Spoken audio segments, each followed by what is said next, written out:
Hello guys, welcome back to channel. ഇപ്പോൾ ഇന്ന് കല്യാണ ദിവസമാണ് കേട്ടോ. മൈലാഞ്ചി കിട്ടത് കാണിക്കുകയാണ് ഞാൻ. അപ്പോൾ നമ്മൾ എല്ലാവരും ഒരുങ്ങി ട്രാവലറിൽ മണ്ഡപത്തിലേക്ക് പോകാൻ വേണ്ടിയിട്ട് റെഡി ആയിട്ടിരിക്കുകയാണ് കേട്ടോ. എല്ലാവരും മൈലാഞ്ചി കിട്ട് തലേ ദിവസം നൈറ്റ് ട്രെയിനിൽ വന്ന് ഇട്ടതാട്ടോ. അപ്പോൾ ഇത് എല്ലാവരും സെറ്റാണ്, എല്ലാവരും കയറിയിട്ടുണ്ട്. എല്ലാവരും കല്യാണത്തിന് വേണ്ടി ഒരുക്കം.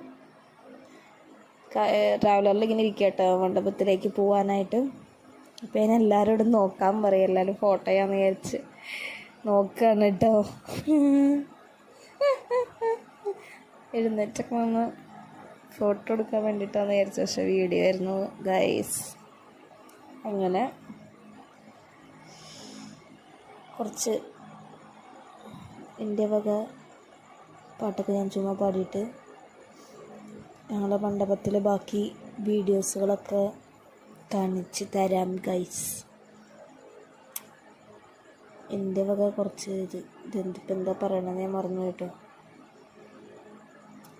മണ്ഡപം നമ്മുടെ പോലെയൊക്കെ തന്നെയാണ്, പക്ഷെ പൂണ്ടൊക്കെ അലങ്കരിച്ചതേ. ഞങ്ങൾ മണ്ഡപത്തിലെത്തി. ഇത് കയറണ സ്ഥലമാണ് കേട്ടോ.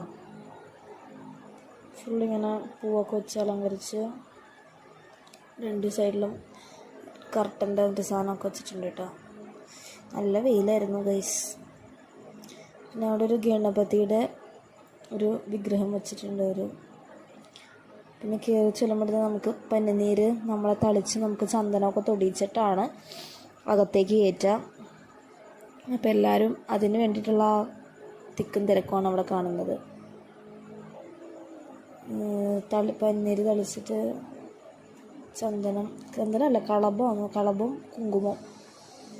കളഭവും കുങ്കുമം അതേ ആ കുട്ടിയാണ് തൊടിയിച്ച് കൊടുക്കുക. അപ്പോൾ എല്ലാവരും അതിന് വേണ്ടി വെയിറ്റ് ചെയ്യുക. എന്നിട്ട് നമുക്കൊരു പൂവും തരും കേട്ടോ തലയിൽ വയ്ക്കാൻ. കുറേ റോസാപ്പൂ ഉണ്ടായിരുന്നു കേട്ടോ, കുറേ റോസാ. പിന്നെ അവിടെയൊക്കെ പൂവിന് 10 രൂപയുള്ളൂ ഒരു മുഴത്തിന്. നമ്മുടെ ഇവിടെയൊക്കെ 60-70 രൂപയാണ്. അവിടെ ഒരു മുഴത്തിന് 10 രൂപയുള്ളൂ.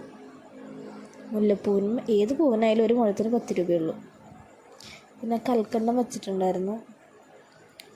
അങ്ങനെ നമ്മൾ അതൊക്കെ കഴിഞ്ഞ് അതൊക്കെ കണ്ട് വെള്ളം ഉണ്ടായിരുന്നു, മുന്തിരി ജ്യൂസായിരുന്നു കേട്ടോ. ജ്യൂസൊക്കെ കുടിച്ച് എൻ്റെ അനിയത്തി കിടപ്പം തുടങ്ങി. ജ്യൂസൊക്കെ കുടിച്ച് കഴിഞ്ഞ് ഞങ്ങൾ അകത്ത് കയറി. ഒന്ന് പുറത്തിറങ്ങിയപ്പോഴത്തേക്കും ചെണ്ടമേളം, അടിപൊളിയായിട്ട് ചെണ്ടമേളം കൊട്ടുണ്ടായിരുന്നു. അപ്പോൾ ആ ഉച്ച കേട്ട് വീണ്ടും ഞങ്ങൾ പുറത്തിറങ്ങി. ഭയങ്കര വെയിലായിരുന്നു കേട്ടോ, താഴെ അങ്ങ് നിൽക്കാൻ പറ്റില്ലായിരുന്നു, ഇതുപോലെ വെയിലായിരുന്നു.